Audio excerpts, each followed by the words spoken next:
Hello, can you hear me, Uncle? hốt ได้ยินแล้วนะพี่พูด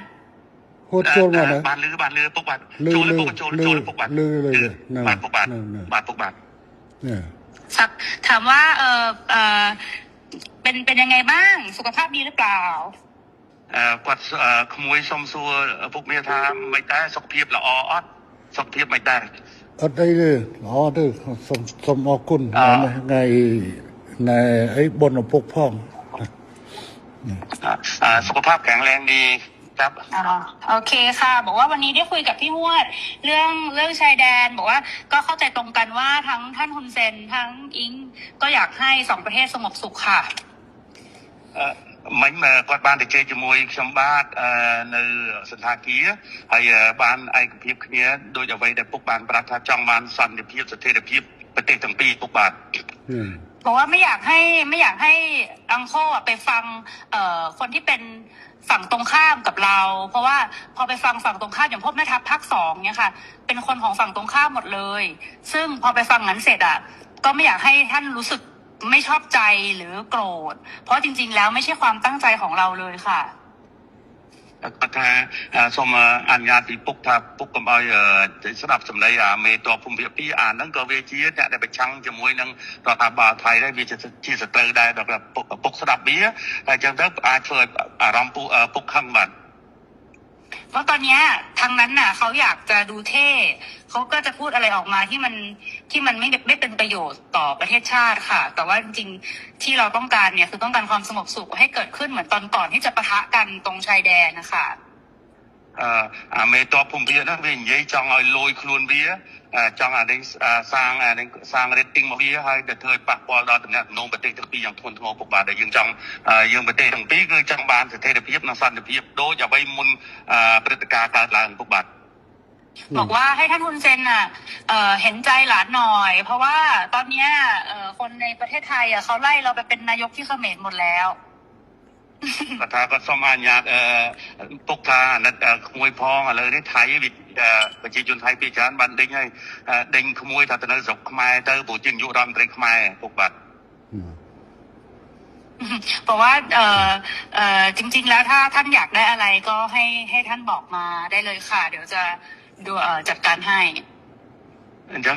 បើពុកចង់បានអ្វីពុកអាចមានប្រសាសន៍ទៅគាត់នឹងរៀបចំធ្វើការងារនឹងបន្តជូនពុកតែម្ដងឥឡូវបញ្ហាដែលខាងនេះចង់បានគឺធ្វើម៉េចឲ្យណែច្រកព្រំដែនទាំងអស់ត្រូវបើកឡើងវិញជាប្រក្រតីអាហ្នឹងគឺថាការចង់បានខាងនេះគឺតែប៉ុណ្ណឹងនឹងជំហានទី1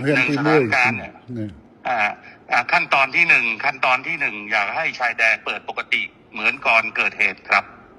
โอเคค่ะตรงกันព្រោះបញ្ហាហ្នឹងដូចគ្នាយល់ដូចគ្នាបញ្ហានេះគឺខាងកម្ពុជាជាអ្នកដើរក្រោយទេតើតែខាងថៃបិទថាដែងដកយកបំរាមដែងបិទព្រំដែនបិទច្រកព្រំដែននេះចេញជាមុនបានកម្ពុជាចាប់ផ្ដើមអនុវត្តតាមក្រោយจริงๆเหตุการณ์เรื่องปิดชายแดนเนี่ยฝ่ายไทยเป็นคนเริ่มก่อนฉะนั้นถ้าฝ่ายไทยเนี่ยถอนคำสั่งกัมพูชาก็ตามเลยเปิดปกติហើយរឿងនេះគឺកម្ពុជាមិនអាចធ្វើឲ្យមុនបានទេដោយសារកម្ពុជាបានខកចិត្តម្ដងហើយដោយសារកែសម្រួលកម្លាំងនៅមុំ3ប៉ុន្តែហើយថាឲ្យមានប្រក្រតីនៅតាមព្រំដែន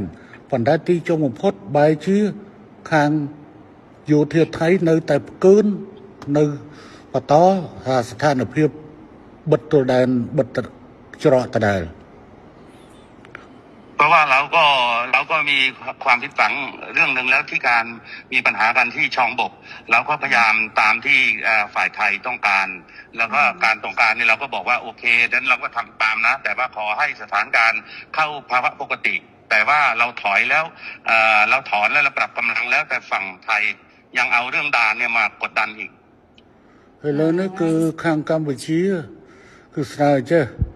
ឲ្យថៃបើកច្រកទាំងអស់ឲ្យបានមុនហើយបន្ទាប់ទៅកម្ពុជាយូរបំផុត5ម៉ោងគឺកម្ពុជាអាចដកបទបញ្ជាទាំងឡាយដែលហាមឃាត់ការដឹកទំនិញផ្លែឈើបន្លែចូលកម្ពុជាគឺថានឹងដក บทบัญชีนั้นเจ๋ง ฉะนั้นท่านสมเด็จอยากให้ท่านนายกช่วยให้ฝั่งไทยเนี่ยถอนเรื่องการปิดด่านถ้าถอนปุ๊บฝ่ายกัมพูชาจะถอนเรื่องการห้ามสินค้าเกษตรนำเข้าอะไรทุกอย่างก็ถอน คือตอนนี้ค่ะ คือ ตอนนี้พี่หวดคือรัฐบาลโดนโจมตีหนักมากนะคะ เพราะว่าพอตอนที่ท่านสมเด็จออกมาพูดกับท่านฮุนมาเนตอะที่บอกว่าจะตัดน้ำตัดไฟอะไรเงี้ยค่ะคืออันนั้นต้องขอโทษด้วยเพราะจริงๆอะต่างประเทศอะเขาแค่รายงานขั้นตอนว่าถ้าเกิดเหตุการณ์ต่อไปประเทศไทยจะทำยังไงคือเหมือนอธิบายขั้นตอนให้ฟังไม่ได้บอกว่าจะทำแต่ตอนนี้เหมือนกับเรื่องตัดหนังตัดละครคือทำทุกอย่างหมดแล้วเนี่ยจริงๆน่าจะให้มันโอเคทั้งสองฝ่ายค่ะเหมือนเราต้องพูดพร้อมกันว่าเราตกลงร่วมกันแล้วรัฐบาลคุยร่วมกันแล้วว่าจะเปิดทุกอย่างให้กลับมาเป็นปกติได้เหมือนว่าจะเอาเป็นอิงกับคุณมาเน็ตก็ได้หรือยังไงก็ได้เนี่ยเหมือนกับว่าเราได้คุยร่วมกัน แล้วก็ทั้งสองฝ่ายเนี่ยอยากให้กลับมาเป็นเหตุการณ์ปกติแบบนี้ค่ะมันก็จะโพสใช่ไหมนายกอิงอยากให้โพสใช่ไหมให้นายกโพสว่าจะโพสหรือจะแล้วอยากให้ใช่จะโพสหรือจะยังไงก็ได้แล้วให้ท่านคุณจะแนะนำก็ได้ค่ะ แต่ว่าเหมือนกับว่ามันต้องเป็นการตกลงร่วมกันนะพี่พวดเพราะว่าตอนนี้อิงกำลังโดนหนักมากเลยค่ะก็ถ้าอะไรนั่งสถานการณ์ไทยนั่นคือไฟกลางประเทศให้ขนมจำนวนมวยก็สมภัยโตปีปุกได้แต่เนี่ยน้องเปียกสงการบอตี้นี่ยืนสักกัดเพลิงจากอินเทอร์เน็ตเนาะนั่นคือทางอยู่ที่กิมีนักแต่แบบไฮการ์ดเชียร์นอเบียนปัญหาจำนวนมวยจำนวนปีจำนวนใบ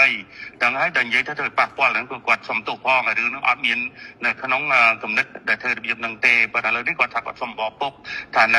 กดพ่อเลยนั่นน้องปฏิกูไฟกดเหมือนเต้นกดจังเอาปุกหรือก็ปุกนายนอมสำนักจะไปได้โดยจะกอดฐานแล้วเมนนองตัวปีบ้านนี่ยัยเนี่ยให้แต่จังเอาเธอสมรู้สกิปก้าเอาบ้านมุ่นแต่มีปฏิการเนาะเอาปลอกอะไรหลังไว้หนังใบได้ซอกปฏิสัมปีปุกบาทปันแต่ข้างในจองบานนะจงปันแต่ข้างนอกอัดผมเธอข้างนอกเนี่ยข้างในมันเหมือนเนี่ยบัดตัวแดนเต้ข้างไทยเนี่ยบัดตัวแดนเหตุให้บ้านข้างนอกมันเปิดบ้าให้อัดจำใบทรงชมเต้อันนั้นการนาตการนอกสมรู้คือข้างนายกรัฐมนตรีคนมันนั้นคือนั่งสมรู้ตามเขาถูกบาทจริงๆเนี่ยท่านเนี่ยเป็นคนที่อยากได้เรื่องเสถียรภาพมากท่านนายกแต่ว่าทหารนี่มันมาปิดด่านก่อนอะไรก่อนนะมันเริ่มต้นก่อนกดดันก่อนฉะนั้นต้องเปลี่ยนทหารพร้อมไหมในการเปิดด่านพร้อมค่ะทั้งนี้ตามหมดทั้งนี้ตามทั้งนี้ตามหมดฮะทั้งนี้ตามหมดเลยท่านคือเราเปิดให้ได้อยู่แล้วพี่พวดแต่มันต้องเป็นการบอกว่าเราตกลงร่วมกันว่าเราเปิดไงพี่เพราะถ้าไม่อย่างนั้นนะของอิงเนี่ยพออิงอ๋อยอมหมดเนี่ยอิงก็คือจะโดนเพราะว่าคือเพราะตอนนี้มันเลยมาถึงเรื่องก่อนด่าแล้วว่าปัดสมปุงมวยจ้ะภาษาแต่ภาษาการในแต่ไทยเปิดไอ้เจ้าอดเบียนทางการแต่จริงเนี้ยในทางสังคมไทยนั่งเวียกันเอาไว้แต่ทั้งใส่กับผมเข้ามาโดยไปกับปีเจก็ไงก็จังทำยันถ่าหรือเมนั่งจับเราอยู่ที่หายยิงให้เปิดให้คงนู้นได้ปุกเปย์แต่จำนำมือรำแต่การปีเจภาษาปุกไอ้เบียบมวยอิงกดทากดจองตัวรำที่หาแต่เจหาจึงกแต่เจติดเต๋อหายปลอกกระไดไปดอยไปแต่ดำพุ่มท้ำติดจริงครับอัดเตะขาในอัดจอจาเตะขานอกเนี่ยปรำขานอกเนี่ยประกาศไปไงฮะให้มาเอาจังเลิกจังมุกเลิกมดคลุนให้ดำใบแต่ละขาในอัดบานนี่อัดจอจาได้เรื่องนึงคือขานอกตรึกคือมุนตำรองคือขาในอัดจอจาเตะปันขาในสัญญาท่าขานอกอ่านวัดดอกวัดบัญชีขนมกาบัดตัวแดนให้คือขาในอย่างยู่ประมาณกลอยขยมถึงนี่กัดกวาลขยมกวาดเจ้านะบาทอย่างนี้นายกท่านนายกเองว่าท่านเนี่ยไม่อยากมีว่าการเจรจาเรื่องปิดด่านเพราะว่าไอ้ปิดด่านว่าทหารมันเริ่มก่อนทางที่มาหลอกเราให้เราเนี่ยปรับกำลังแล้วบอกว่าสถานการณ์ต้องเข้าปกติปุ๊บตอนที่ปรับกำลังในช่องบกเนี่ยคุยกันเรียบร้อยบอกว่าถ้าปรับตรงนี้เสร็จเรียบร้อยนะทุกอย่างทุกจบทหารค่ะก็เป็นคลิปจริงนะคะที่คุยกันเมื่อประมาณอาทิตย์ที่แล้ววันอาทิตย์นะคะแล้วก็ดิฉันเนี่ยได้ทราบข้อมูลมาก็คือแต่คนที่แปลนั่นแหละคนที่เป็นล่ามนั่นแหละค่ะว่าทางกัมพูชาทางท่านฮุนเซนเองเนี่ยโกรธแม่ทัพภาค2ที่ได้พูดที่คลิปออกมาก่อนนั้นนะคะโกรธอะไรเงี้ยดิฉันก็โอเคเข้าใจก็พอคุยกันดิฉันก็บอกว่าเนี่ยในเมื่อ ท่านแม่ทัพภาค 2พูดอย่างเงี้ยในเมื่อเราอ่ะทั้งไทยกับกัมพูชาก็เป็นฝั่งตรงข้ามกันปะทะกันอยู่แล้วเนี่ยในตอนนั้นเนี่ยมันก็ต้องพูดแบบนี้แหละก็อย่าไปถือสาเลยอย่าไปคิดเลยคือพยายามจะทำความเข้าใจก่อนว่าเขาโกรธเรื่องนี้นะเขาโกรธแล้วก็เป็นเทคนิคในการพูดหลังไมค์หลังบ้านเนาะที่เป็นการพูดแบบ private conversation นะเป็นคุยโทรศัพท์กันเป็นมันก็ไม่ได้ควรจะเอามาเปิดเผยนะเพราะว่ามันเป็นการเทคนิคในการคุยกันเจรจาต่อรองนะคะก็ดิฉันก็รู้สึกว่าดิฉันทำตามเขาเรียกว่าอะไรมีจุดมุ่งหมายมีประเด็นที่จะ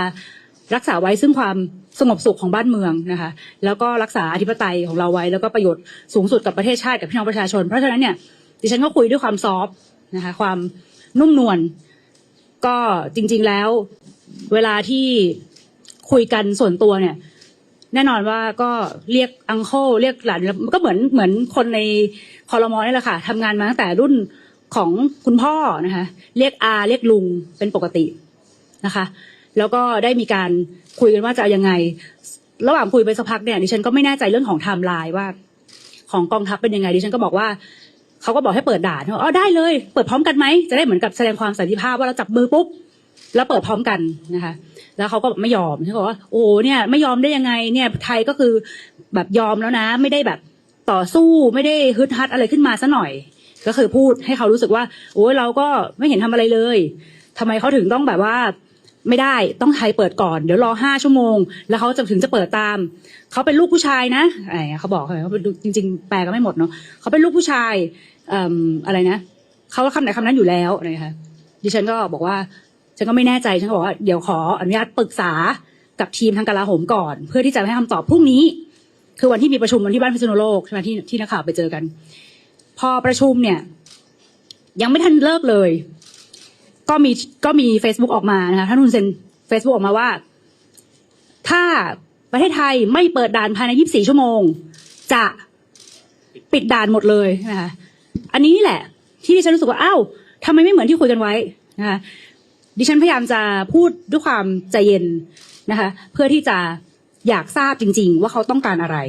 ว่าอะไรบ้างที่เราอยากจะทำเพิ่มเติมให้ไหมหรือยังไงหรือจะคุยกันยังไงดีให้เกิดการต่อรองและเกิดสันติภาพไม่ต้องมีการเสียเลือดเสียเนื้อกันอันนี้คือความตั้งใจนะคะก็เสร็จแล้วท่านก็ย้ำในเรื่องของการเปิดด่านอย่างเดียวนะคะดิฉันก็ไม่กล้ารับปากเพราะว่าไม่แน่ใจว่ากองทัพพร้อมหรือไม่นะคะก็เลยไม่รับปากแล้วบอกว่าเดี๋ยวประชุมพรุ่งนี้เสร็จจะบอกนะคะแต่ตอนนี้ชัดเจนแล้วค่ะว่าความต้องการของท่านจริงๆแล้วนะคะก็เป็นการต้องการความคะแนนนิยมในประเทศนะคะของท่านเองนะคะโดยไม่สนใจว่าจะเกิดความสัมพันธ์ระหว่างประเทศอย่างไรนะคะก็การที่ท่านต้องการจะมี popularity ในประเทศของท่านนะคะเพราะท่านก็เคยบอกดิฉันนะคะว่าท่านนายกก็เคยบอกอยู่แล้วว่า popularity เริ่มตกนะคะก็อาจจะเป็นส่วนหนึ่งที่ทำให้อยากจะเรียกพลังตรงนี้นะคะซึ่งดิฉันก็หวังว่าท่านจะได้คะแนนความนิยมเพิ่มนะคะแล้วก็อยู่ในสายตาของโลกที่จับตามองอยู่ว่าเมื่อผู้นำ2 ท่านคุยกันนะคะในส่วนตัวนะคะแต่มีการอัดคลิปแล้วปล่อยออกมาแบบนี้แน่นอนละว่าดิฉันไม่ได้ปล่อยนะคะก็ตามนั้นค่ะก็เข้าใจจะได้เข้าใจจุดประสงค์ว่าจริงๆเราเนี่ยเจรจาเพื่อให้เกิดสันติภาพนะคะก็ไม่ทราบว่าจะเป็นหนึ่งในการทำให้ popularity ท่านขึ้นนะคะก็ไม่เป็นไรก็ตามนั้นค่ะประเด็นการสนทนาที่สังคมไทยจับจ้องคือในเรื่องของการที่บอกว่าแม่ทัพภาค 2ไม่ใช่พวกเราตรงนี้เนี่ยท่านนายกมันเป็นเทคนิคในการสนทนาหรือว่าไม่ใช่พวกเรานะคะเรากับกัมพูชาประเทศไทยกับกัมพูชาเนี่ยเราเป็นฝั่งตรงข้ามมาอยู่แล้วการที่จะมาคุยอย่างนี้เนี่ยเราก็ต้องคุยพูดถึงกันไม่ดีอยู่แล้วแต่ที่ทราบเนี่ยที่ทำความเข้าใจกันว่าท่านแม่ทัพภาค 2พูดไปอย่างนั้นแหละเพื่อทำความเข้าใจเขาเพราะว่าเมสเสจที่ก่อนที่จะคุยเนี่ยเขาพูดกับเราว่าคนที่แปลเขาพูดกับเราว่าท่านฮุนเซนโกรธที่คลิปแม่ทัพภาค 2ออกมาแล้วก็ว่าออกไปนะคะว่าเรื่องว่าไม่ยอมถึงลบก็ลบอะไรนั่นแหละค่ะอันนั้นอะที่จริงๆแล้วฟังทั้งอันก็ไม่ได้มีอะไรนะคะแต่ว่าเป็นประโยคแค่นั้นที่ตัดออกไปตอนนี้มีรายงานว่าจะมีการปล่อยคลิปเสียงเต็มมาเลยอีกตรงนี้เนี่ยท่านนายกคิดว่าจะมีปัญหาอะไรตามมาไหมคะโดยเฉพาะ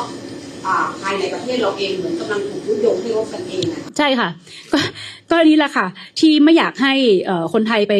ปหลงกลตรงนี้นะคะเพราะอันนี้ก็เป็นเทคนิคอย่างหนึ่งที่ทำให้รู้สึกว่าโอ้ยจริงๆเราเนี่ยแบบทะเลาะกันไม่เลยค่ะประโยคแรกที่ดิฉันพูดเนี่ยดิฉันต้องการจะแสดงความเข้าใจเขาก่อน เพื่อที่จะให้เขาบอกความต้องการของเขาว่าอะไรเหรอ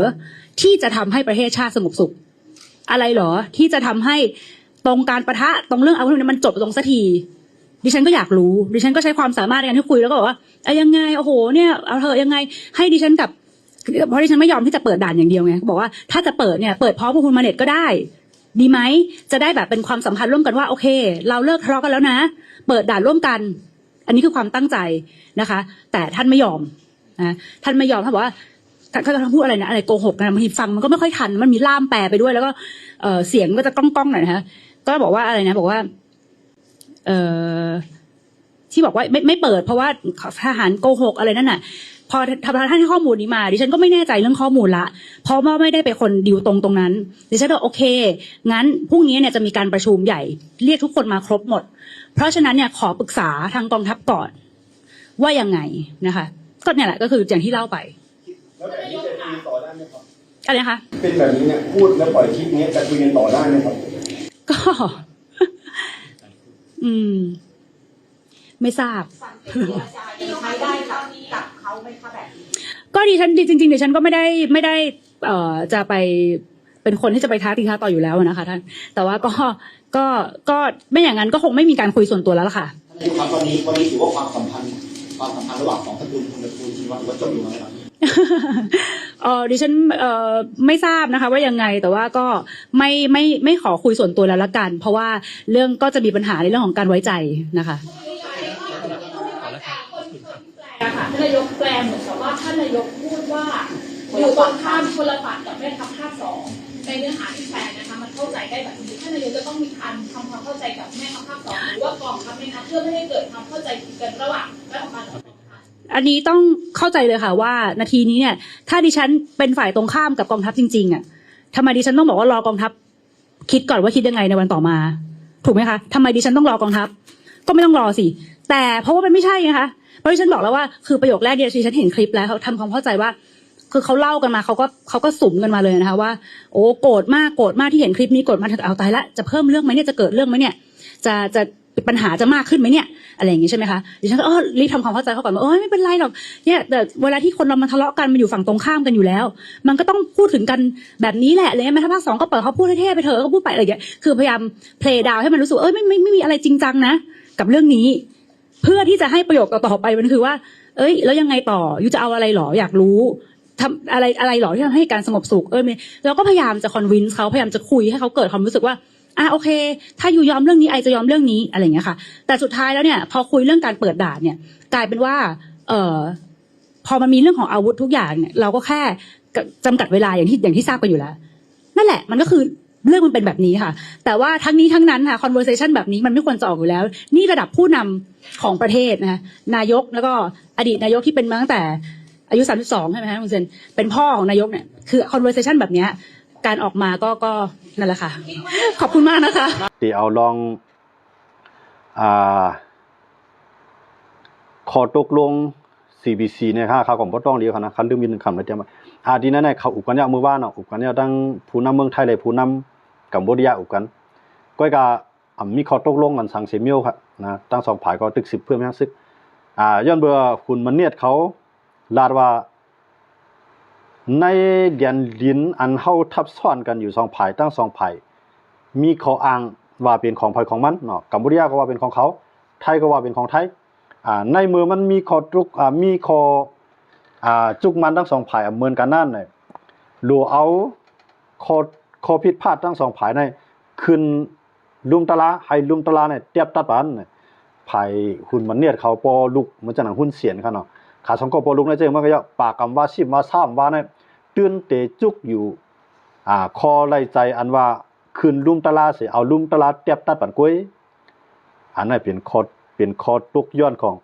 ทั้งฝ่ายกัมพูชาที่เขาก็จุกมันมาเหนือคอในดัสกำในหามบ่มาด้วยฝ่ายไทยในฝ่ายไทยซำว่า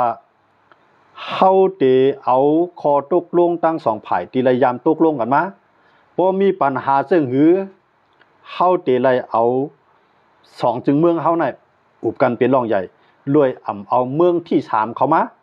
เอาเมืองที่3เข้ามาค่ะเนาะหมายถึงว่า2เมืองในอุบกันไว้เพราะว่าเฮา2ก็ในอุบกันชูก็มีศูนย์ไรเฮาก็มีศูนย์ไรสังเกตว่าตีนั้นไปเทียบตัดไปตกลงกันไรไปเมียงปันกันไรนั่นในให้ทั้งสองฝ่ายในถอยตับซึกออกรวยอย่าไปใจแห้งซึกต่อกันพอใจแห้งซึกต่อกันในกวนเมืองสองฝ่ายใน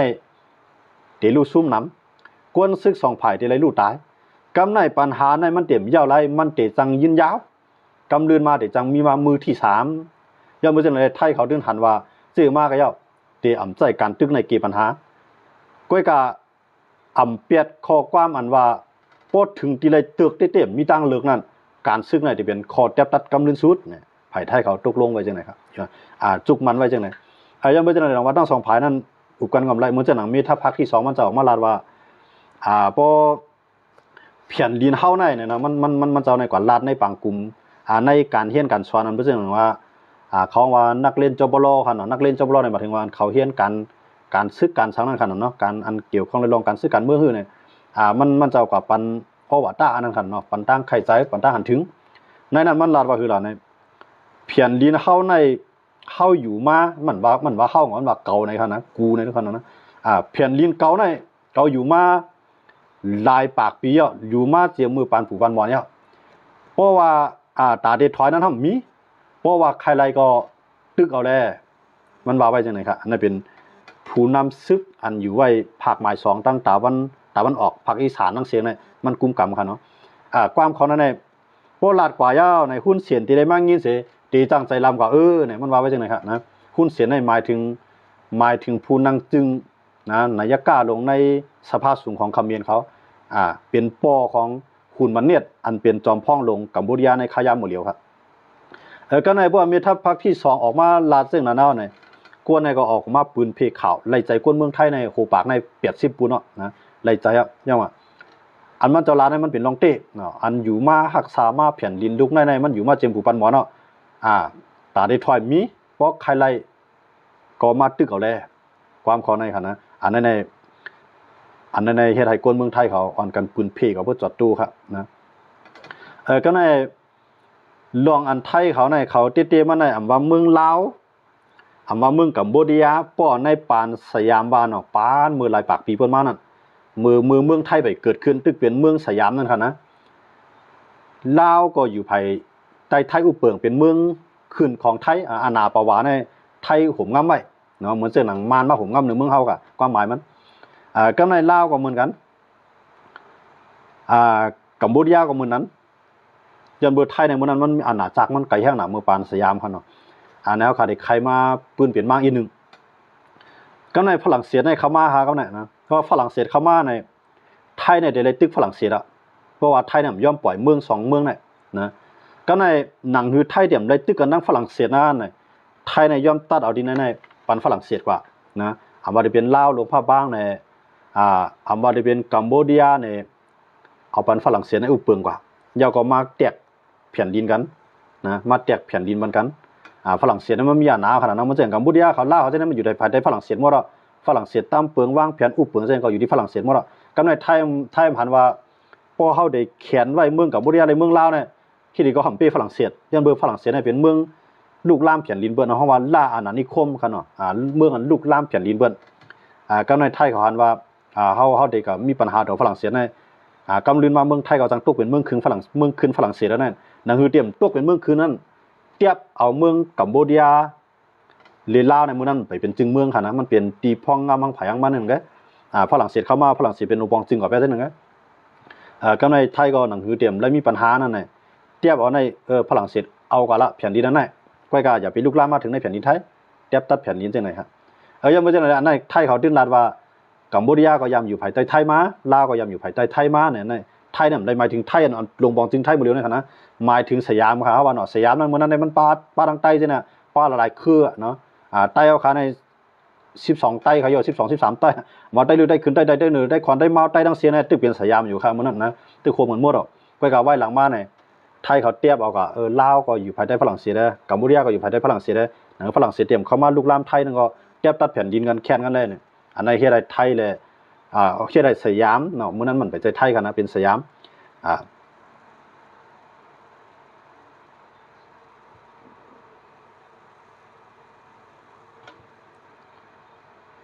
เพราะว่ามันเป็นปอตกลงอันไหนเอาลงปองจึงสยามไอ้ลงปองจึงฝรั่งเศสมาเทียบตัดมักมันแผ่นดินนั่นเช่นนั้นกำในฝรั่งเศสขึ้นมือกว่าคันเอาฝรั่งเศสมือกว่าฝรั่งเศสก็เอาแผ่นดินนั้นก็เอาบันลาวเที่ยงแผ่นดินกัมพูชาก็เอาบันกัมพูชากำในไทยกัมพูชาได้ไทยจังได๋มามีปัญหากันกำลื่นฮะจังว่ามือเขาตกลงได้เป็นแท่งเมียวคั่นเนาะเพิ่นมามีอาน้ำเป็นแท่งเมียวคั่นน่ะลงปองจึงกัมพูชาก็เกิดขึ้นเนาะลงปองจึงลาวก็เกิดขึ้นเนาะเนี่ยก็การลาวเลยไทยมันเทียบตัดแผ่นดินกันมันมีดองทับซ้อนกันเขาก็จะไล่ตื้อกันในปอกนั่นขนาดเนาะไล่ดีกันกว่ากำในแทนตามนึงเหมือนจังหนังเมืองใต้เฮามันได้มีผู้ล่าอาณานิคมเนี่ยผู้ลุกลามแผ่นดินบ่ได้มันได้มีเกี่ยวปานได้มีเยอรมันได้มีฝรั่งเศสได้มีอังกฤษนั่นขนาดเนาะมื้อนั้นเขาเนาะมื้อปานนั้นเขาว่าเนาะกำในเฮามาด้วยทางเมืองใต้เฮามื้อนั้นอยู่ภายใต้ล้านนาขนาดเมืองใต้เขาเหมือนจังหนังเกียงตุงตาขี้เลียกอยู่ภายใต้ล้านนาอยู่ภายใต้สยามนั่นแหละจังนั้นนะกำในเมื่อนั้นในสยามในอาณามันเฮืองเนาะตั้งแต่เกียงตุงมาต่อถึงตั้งแต่เกียงตุงมาต่อถึงตาขี้เลียกต่อบ่ถึงเมืองเกียงใหม่จังได๋ครับเนาะอยู่ภายใต้โรงปองซึ่งสยามเนาะกำในอังกฤษเข้ามาอังกฤษมายึดอินเดียมายึดมานเนาะกำในก็ยึดปาไต้นั่นขนาดนะกำในไต้เฮาซ้ำพวกเด็ดต่อสู้อังกฤษก็ห่อมมีแข้งอยู่เยอะนะกำในไทยก็ได้กับต่อสู้อังกฤษเขาก็กลัวอังกฤษมาลุกลามเขาจังได๋เทียบตัดเอาแผ่นดินเมืองใต้เฮาค่ะนั่นเอาตกกว่าในกับเมืองอังกฤษค่ะกำนั้นนะเอาตกกับในกับเมืองอังกฤษเหมือนเช่นหนังเกียงตุงตาขี้เลียกเมืองใต้บ่ดอกโคงทั้งเสียตกกับภายในกับเมืองอังกฤษเอาเข้ามาตำเปิงอุเปิงพ้องกับมันเมืองก็กับอังกฤษครับใครให้ใต้ในต่อต้านกันใครใต้เลยตั้งอังกฤษในผู้เขียนกันอังกฤษก็ใต้ย่ำอยู่กินจึงคือก็อังกฤษก็ปล่อยใต้อยู่กินจึงนั้นใจเปิงเจ้าพายอุเปิงของภายมันเลยโดไลซุ่มเลือดเนื้อต่อกันเอาใต้ในหนังคือเตรียมเป็นผู้เขียนตั้งอังกฤษในเอาใต้ในเป็นเมืองปีเมืองน้องห้องว่าเมืองอาราคากันเมืองห่มรวมปันคุณอังกฤษเขาเอาใต้ในเจ้าพาใต้เขาใต้อยู่ยำมักมันมากปาน10ปานนั่นค่ะนะแต่ว่าเอาปันใต้เขาว่าเมืองนั้นใต้ก็รับว่าเขานั่นเป็นขี้คามาเฮาเมืองมาในเมืองใต้เนี่ยใจเดียวกันจังว่าอังกฤษก็หนังหือเฮาเตรียมพวกมันสิเลยต่อสู้อังกฤษนั่นน่ะอังกฤษเนี่ยเรียกเปียเจ้าคือใหญ่ๆคือนึงมันจังหนังซึกมานคือมานเขาเตี้ยแข็งๆเขาจังนั้นแหละก็กะมันจังหนังเจ้าพาใต้จังได๋มันจังหนังว่าเขาจังได๋ปล่อยรถเลี้ยวอย่าไปกับยุ่งจำว่าพวกกับยุ่งจำว่าก็ว่าเลยมันห่มมือกันในมังอังกฤษอย่าไปยุ่งว่าก็อยู่ข้างก้อยมันน่ะใต้ก็อย่าไปยุ่งเขาเพราะสูมีหมักเข้าเต้านำมีโคคองแผ่นดินเนลินสูโคขอนนำดินหินพาเมืองสูเอามาสร้างกันคุณอังกฤษที่อย่างกูในก็โป้นะแต่ภาคใต้ก็เป็นเมืองอารักขาเป็นเมืองปีเมืองนองเป็นเมืองห่มรวมคุณอังกฤษก็เขามีขวานก็สร้างบ้านอังกฤษเขามอกันนั่นน่ะอังกฤษก็มาเทียบตัดแผ่นดินเอาส่วนนึงเมืองอังกฤษไปมือขึ้นเนาะอยู่ภายใต้กับเมืองอังกฤษหมดแล้วนะก็ปล่อยตัวภาคใต้เอาในอุเปิงแผ่นดินมันเมืองไผเมืองมันเวียงมันนั่นเนาะแต่ว่าเจ้าภาคใต้ก็บ่ติมันติเมืองเนาะเฮ็ดอันนี้ก็ในคนเมืองใต้ในถูกอังกฤษมาปีกินติๆคั่นเนาะแต่ว่ากำในเผออังกฤษในซุ่มปางตึกอเมริกันเนาะเมืองต่างในอังกฤษมันก็ยึดป้าอเมริกันเขาเนาะนะกำลืนมาอเมริกันในขึ้นกับจู่เฮียงกวนหลายเมืองไม้มาโคมกันนี่ก็ขึ้นมังอังกฤษเนาะขึ้นมังอังกฤษมังปืนตีก็กับมังเยอรมันมังปืนตีก็โฮมอังกฤษมังเยอรมันมังปืนตีก็โฮมเยอรมันโฮมอังกฤษมังสหภาพโซเวียตนะกำลืนมาออกอ่อนดีที่สุดในกัมพาทางการเมืองการศึกในซุ่มอเมริกันหมดครับนะอเมริกันในเฮ็ดให้อังกฤษถอยเฮ็ดให้เยอรมันถอยเฮ็ดให้ฝรั่งเศสถอยอันกันลุกลามมันเมืองนั่นนะครับอังกฤษเนี่ยอเมริกันในเป็นตัวกับห้วยส้นตุ่มเปิ้นให้เปิ้นลุกขึ้นต่อสู้ต่อเจ้ามหาอำนาจทั้งหลายจังได๋คั่นนะเพราะว่าฝรั่งเศสเขาลุกลามมาเนี่ยก็อเมริกันนั่นก็โคมเอาอังกฤษเขาก็โคมเอาเมืองหลายที่อันมีผู้เขียนต่อเมืองเจอนั่นอเมริกันได้เป็นก้นก็อ่อนโหเปิ้นเป็นปีใหญ่เปิ้นก็โฮมเปิ้นก็หาห้วยเปิ้นให้มาโฮมเขาให้เขาบังตึกเนาะดังว่ามืออันโฮมมานั่งเขก็มังเขาว่ามังอย่างนั้นมังฮิตเลอร์นะครับเนาะฮิตเลอร์ในหมายถึงว่าเยอรมันครับเนาะเป็นผู้นำฮิตเลอร์มังสหภาพโซเวียตอเมริกันในมันใจหยาในต่อสู้กับเมืองอเมริกันในเมืองมันก็ใหญ่ครับเมืองต่างขนาดเมืองมันก็ใหญ่เมืองเขาทุกก่อตั้งมาอะไร2 ปากปีปลายแค่2 ปาก50 60 ปีนี่ครับนะเมืองของมันที่มันก่อตั้งขึ้นมาติๆนะ เมืองอเมริกานั่นขนาดก้อยกับมันใจออกออยเรียนโฮเบิร์นั่นขนาดเนาะไอ้เนี่ยมันใหญ่หน่อยเชี่ยงน่ะหนังภายเมืองอะไรที่มันกับปีกินเมืองอะไรที่มันกับลูกล้ำเนี่ยอเมริกันในกับส่วนเอาเมืองเส้นนั้นมาเปลี่ยนออกมันก็หลีเปลี่ยนเที่ยงมันก็หลีขึ้นต่อสู้ครับนะแต่ว่ากำเนิดสู้มาเนี่ยอเมริกันในโฮมันอะไรเมืองมังเบ็ดเกี่ยวปานก็เป็นมันมังอังกฤษพวกอะไรถอยขึ้นก็เป็นมันมังเยอรมันขึ้นเลยถอยขึ้นก็เป็นมันมังสหภาพโซเวียตก็เป็นมันครับกำเนิดสู้มาเขียนในมีแห้งมาเนี่ยโฮมละลายเมืองไอ้เขาลุกขึ้นต่อสู้ดอกคอมมิวนิสต์เขก็มันเฮ็ดมาอเมริกันในออนโฮมันละลายครับอย่างว่าจะไหนเมืองเรียกไอ้โฮมละลายเมืองมาเป็นเมืองใหญ่เนี่ยใจออกเป็นส่วนใหญ่ครับอเมริกันในจังว่าพวกอังกฤษมือกว่าอังกฤษซุ่มบางตึกอเมริกันในอังกฤษก็ไล่ถูกอเมริกันจี้ห้ามไว้ว่าเมืองอันสุกายึดเปิ้นนั่นถอยมันขึ้นแล้วนะอเมริกันในใจพวกถอยก็บอกว่าอังกฤษนั่นได้ยากกินเอานะย้อนเบอร์อเมริกันในกับโฮมใต้โก้มาหนำหนาวนะโฮมใต้โก้มาหนำหนาวก็กำมันเปลี่ยนปีใหญ่เบิ้นอ่อนเบิ้นเฮ็ดอ่อนเบิ้นสร้างย่อก็อ่อนเบิ้นต่อสู้เฮ็ดอันไหนอังกฤษก็ตาได้กับพื้นอเมริกันเหมือนพื้นไรแต่ว่ามื้อเดียวในอังกฤษให้อเมริกันในดีเขาก็ใจอันเดียวกันนะมันก็ได้เปลืองกันหลายใจไงเนาะตูก็ตูเดียวกันนะความลาดเขาก็บ่ใครเปลืองกันนำนะก็เฮาอังกฤษให้ห่ำเรียนก็เฮาก็ฮู้อีเดียวเลยเขียนฮู้อันเปิ้นลาดให้ไว้ด้วยนั่นคั่นเนาะแต่ว่าจังนั้นในอเมริกันในอังกฤษในเต้ๆมันในอเมริกันในยามเป็นเมืองคืนของอังกฤษนะยามย่าหลายภายลูกลามมันค่ะอเมริกันน่ะก้อยกับกำลืนสุดมาในอันเป้ปางตึกกูภายนะในเป็นอังกฤษค่ะอันมามังเกี่ยวปานในกลุ่มเอเชียในอันมาโคเรียตานโคเรียฮ่องนะอันว่าได้เป็นเคอันว่าได้เป็นอินเดียนะอันว่าได้เป็นมานไต้เนาะที่ไหนเพื่อว่ามาอะไรป้าไต้ก็ผมไปย่องเขาเป็นไต้ก้อนนึงเนี่ยก็ในเพื่อนในพวกอเมริกันในมังเกี่ยวปานในเลยถอยซึกมันขึ้นเลยคายอันหนามันหมดครับในเอเชียในขณะหลายเมืองที่มันเกี่ยวปานในมันเมืองมันกลมใหญ่เต้ๆกวนมันกลมน้ำเต้ๆก้อยกะออกมันก็หลีให้ก็ให้เมือกก็เมือกปุดขาดจ้อมแทงอย่างเมื่อเช้านั่นแหละขี่ก็ลุกขึ้นเลยครับสามเมียอเมริกันนะขี่ก็ลุกขึ้นเลยเกี่ยวปานในมังเรื่อยๆแต่ว่ากูวันในอันขี่เขาไว้เป็นผู้เขียนที่ชุดในกวนดังนำได้หันว่าเป็นอเมริกันครับนะก้อยกับอันเต้ๆมันในมันเป็นขี่มันเป็นเกี่ยวปานครับอันขี่จังดีสุดเนี่ยนะด้วยเขาเฮ็ดเจิงออกมาลองหักออกมาลองเปี้ยงออกว่าลองการเมืองกันซึ่งกันเสื่อมว่าขี่ในตื้นตีเอาเกี่ยวปานในเป็นตัวข่ายละลายยังว่าย้อนเบิดเกี่ยวปานในเมื่อมีเมืองยันเมื่อเตียงเขาเฮี้ยงหนาลาขี่ในมันลูกไรบอกนะต่อถึงป้ออเมริกันในเอาปรมาณูในมังมัน2ลูกเลยนะพวกเฮ็ดจังนั้นในเกี่ยวปานในเลยยอมซุ่มบันเลยยอมถอยว่าเบิ่มถอยก็มันกวนของมันเด่มขึ้นแล้วนั่นขนาดแต่ว่าขึ้นถอยเมืองที่มันก็ยึดเส้นนั้นเลยปล่อยมันเสียงอังกฤษเตียนก็ยึดเส้นนั้นก็อเมริกันใจถอยเสียงๆนะย้อนเบิ่จังนั้นว่าในกำผาลุงฟ้าในกวนคืออันห้วยหาส่วนตุ่มเปิ้นไล่ยาก็กวนคืออันเอาดิโมคราซีมาปุ่นเพ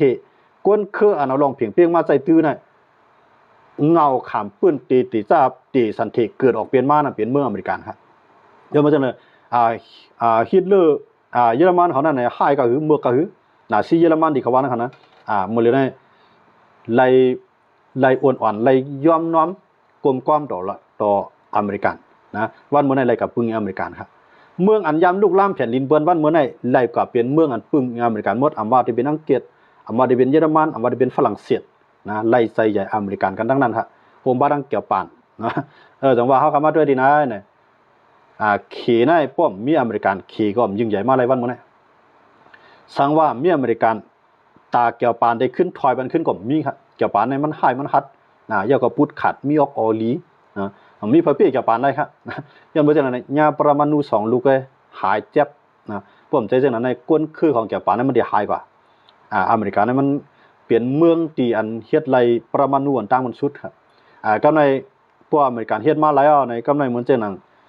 กวนก่อนยามเฮ็ดนิวเคลียร์ปันอเมริกาในก็ขายปิงยาปันรัสเซียขึ้นขายบันเคกำในเคขึ้นขายบันปากีสถานเคขึ้นหาลอกไล่ได้ขายบันอิหร่านนะรัสเซียเขาจะเนี่ยขายปิงยาเขาก็ไม่ขายบันเกาหลีเหนือจะเนี่ยก็นะเอาว่าเครื่องรางนางนิวเคลียร์ที่จะเป็นมาได้อเมริกันในเขาก็เฮ็ดเนาะก็กับกวนคืออันเฮ็ดนั่นติๆได้บางก็ลาดว่าเป็นเจ้ายิวเป็นคือยิวบางก็ลาดว่าเป็นกวนเยอรมันมาขายปิงยาปันอเมริกันอันนั้นได้เฮาคำฮู้แต่โตค่ะเนาะอันนั้นได้ก้อยกะอันเปลี่ยนจึงเมืองสีเฮ็ดออกมาอันตามมันได้มันเป็นเมืองอเมริกันก้อยกะกวนก็เฮ็ดปานอเมริกันนั่นได้ บางก็ว่าเป็นมันจึงข่าวว่ามันก็ว่าเป็นเจ้ายู่ว่ามันก็เป็นเจ้าเยอรมันว่ามันก็เป็นเจ้าอังกฤษอ่ะหมู่ค่ะนะก็ก็มันเป็นเมืองอเมริกันที่เราตั้งสุดค่ะก็ว่าเขาจังว่า มีข้อตกลงกันว่าเขายังมีข้อตกลงกันว่าในอเมริกันเกาหลีขี่เกาหลีรัสเซียเกาหลีอันยำฝรั่งเศสเกาหลีเมืองอันเฮามีนิวเคลียร์ในเตอำไลคายปิงญาปันต่างเมืองจำไลคายปิงญาอันตาได้เฮ็ดนิวเคลียร์ในคายปันต่างเมืองก็ก็รัสเซียเขาในเขาขำเฮ็ดจอมข้อตกลงนะขำเฮ็ดจอมข้อตกลงอย่างว่าย้อนเพื่ออเมริกันก็เฮ็ดจอมข้อตกลงครับอเมริกันในก็คายปิงญาปันอิหร่านต่างๆก็คายอิหร่านก็คายปิงญาปันอิหร่านนะอิหร่านนั่นได้ก็คายได้ความหมายของอเมริกันคายปันอิหร่านย้อนว่าอิหร่านได้อเมริกันได้เป็นอ้วยดีกันครับเมืองต่างกันนะมันก็ได้คาราลองเมืองไทยก็ก็ว่าเหมือนคำขาขึ้นมาแตกนี่ว่าเมืองอันลุกลามเพียนลินเบิร์นั่นขนาดเนาะมันคาราลองเมืองไทยกัมพูชาเลยไทยในแต่มันก็ตึกแข่งกันซึกกันนั่นขนาดเนาะในแต่มันก็ลองมันไปปอดังยาวได้เต็งอ่ะบ่ต่างว่าเอาใจขึ้นมาย่านแท้คาเด็กมาลัดนี่ว่าอเมริกันเขาในอเมริกันนำขายบันอิหร่านย้อนเบื่อในฐานะได้ก่อกันมันสิว่าขายต่อได้เฮ็ดเครื่องรองน้ำนิวเคลียร์ขายบันพลังงานนิวเคลียร์นี่หมายถึงว่าตาที่เอากะเฮ็ดเปลี่ยนไฟฟ้ามาใจตื้อในวันในเมืองของอิหร่าน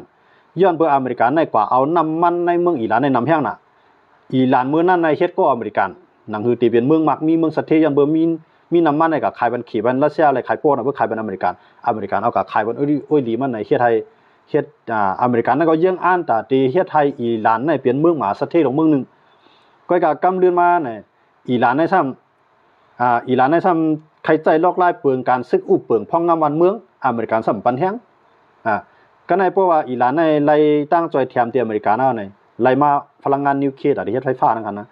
ได้ไฟฟ้าย้อนเบื่ออิหร่านย้อนตั้งใจแถมวันนึงมาในสูมาขุดน้ำมันเฮาเอาคู่ของไต้ลินเฮาเอาแก๊สเฮากะป้อสุ่มเฮ็ดช้างไว้บันปิงหญ้าเฮาวันมื้อหน้ามาเฮาก็กอดผ่านเหมือนเก่าแก่ในมือเฮาเป็นอ้วยดีกันสู่ก็มาขายปิงหญ้าสู่ปันเฮาแลถ่ายทอดเนาะเฮาเอาเครื่องลักนักซุมบ่เฮ็ดนิวเคลียร์มาปันเฮ็ดปันแห้งไฟฟ้านิวเคลียร์เฮาแลเนี่ยอิหร่านก็ย้อนกับที่อเมริกันก็มาเฮ็ดปันเอาโฮมมือกันอเมริกันตั้งอิหร่านครับนั่นใช้เครื่องลักนักนะตาได้เฮ็ดไฟฟ้าตาได้ใจตื้อในเมืองเฮาก็กำลื่นมาอิหร่านแฮมใครยานออกอเมริกันนะกำในประวัติเฮ็ดนิวเคลียร์ในอเมริกันนี่ดื่มปันเฮ็ดลาวขนาดนะกำในกะโฮมมือรัสเซียแบบกะโฮมมือเขเวียดไว้ไหนก็อเมริกันและอิหร่านนั้นเยี่ยนเป็นผู้เขียนกันกับเปียครับนะเยี่ยนเอาเป็นผู้เขียนกันกับเปียก็ในว่าเป็นผู้เขียนนั่นน่ะว่าอันอเมริกันมักขายปิงญาปันอิหร่านนั้นเฮ็ดจอมพอตกลงลูกเอาตีพลังงานไฟฟ้านิวเคลียร์นั่นเอ็นแห้งไฟฟ้านิวเคลียร์นั่นเอามาเยื่องอ่านตาที่เฮ็ดเครื่องล้างนิวเคลียร์จังได๋ว่ามาซื้อปิงญารัสเซียปิงญาอิหร่านมีก็เอาปันรัสเซียมีก็ให้มาขายบันอิหร่านนี่นะแต่ว่ากำลืนมาอเมริกันและอิหร่านนั่นเป็นผู้เขียนนั่นกว่ากำไหนมาด้วยรัสเซียขายบันพลาเนี่ยรัสเซียขายปันปิงญาปัน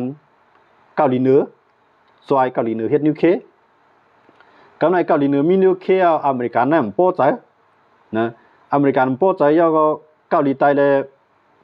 ะอเมริกันนั้นเป็นอ้วยดีกันย้อนเบอร์ในเกาหลีใต้นั้นมีตับซึกอเมริกันกำไหนว่าเกาหลีใต้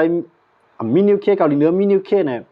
เฮียงมันงามกันเนาะนะพวกอเมริกันนั้นจอยเกาหลีใต้นั้นมันเป็นเกาหลีเหนือแล้วย้อนเบอร์รัสเซียเนี่ยมาขายปิงญาเกาหลีเหนือเป็นนิวเคลียร์ก็มีหัวเฮ็ดนิวเคลียร์กล้วยมันเนาะครับนะย้อนบ่จังได๋ดังว่ากำลืนมาเนี่ยอันเขาตกลงกันว่าเตรียมได้ขายปิงญานิวเคลียร์ในปันพาเนี่ยมหาอำนาจในย่าขอตกลงแบบนะอเมริกันก็ย่านะก็ไม่รัสเซียก็ย่าฝรั่งเศสก็ย่าเขาตกลงอันนั้นนะว่าเขาอันเฮามีนิวเคลียร์เตรียมไล่เพเตอร์ออกกระแทงนะให้เฮาในกลุ่มกำผ่านลูกเนี่ยพอเตรียมไล่ปันแห้งแทงต่างเมืองเนี่ยกำในรัสเซียขายบันเกาหลีเหนือเนาะเกาหลีจานในคั่นนะกำในเขียนว่าเ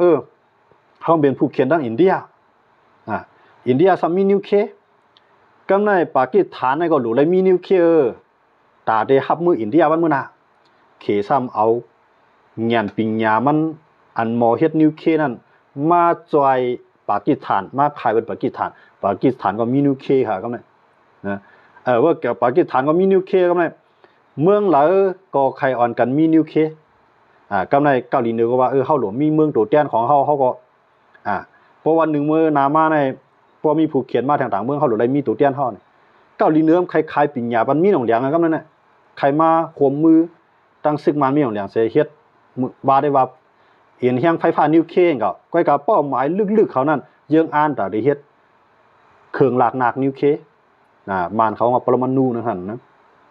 ยังบ่จังได๋ดังว่ามันกำในเปิ้นเฮ็ดจังนั้นว่าในไทยเขาจะในไม่ใจกำในหลายๆเมืองอันเมืองอิดอันอยู่จำมานจังได๋ก็ไม่ใจกำในเมืองมานมีในมานเต็มกูแพ้ยังบ่จังอันกันสารคัดไว้ที่ไหนค่ะกำในนะจังว่ามันไปเฮ็ดก็มันก็ว่าตึกคัดจะได้เฮ็ดหมดเลยในมาในรายด่างจอยแถมอยู่2ตั้งแต่ได้เฮ็ดนิวเคลียร์1รายด่างจอยแถมที่รัสเซีย2รายด่างจอยแถมที่เกาหลีเหนือเพราะว่า2ก้อในตกลงอะไรใจน่ะที่มาเฮ็ดบันซึ่งมันนะมันว่าได้ว่าพลังงานนิวเคลียร์แต่ได้ใจไฟฟ้านิวเคลียร์ก็กว่าการลึกๆนั่นเยื่องอ่านเปลี่ยนเครื่องหลากหนักนิวเคลียร์ครับแต่ว่าเฮาคำมาด้วยน่ะมหาอำนาจนั้นน่ะเขาอุบเมียวนึงเขาเฮ็ดเมียวนึงอย่างว่าหนังคือเตมีตัวเตี้ยน่ะบ่ตึกกันมาเฮาเลยกว่าใครก็เฮาได้เลยจอยสูเพราะเฮามีปัญหามาสุดแล้วยังซึกสู่ก็ยังกองสมาจอยเฮาต้องว่าห่างแฮนไว้ตูตันลงนาเนี่ยอันนั้นเป็นเงารายการเมืองนอกเมืองหลายๆเมืองเขาเรียนกัน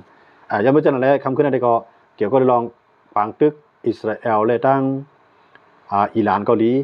ยาก็เกี่ยวข้องในรองเมืองไทยและกัมพูชาเกาหลีเนี่ยกัมพูชาและไทยได้ไปยื้อกันเก่า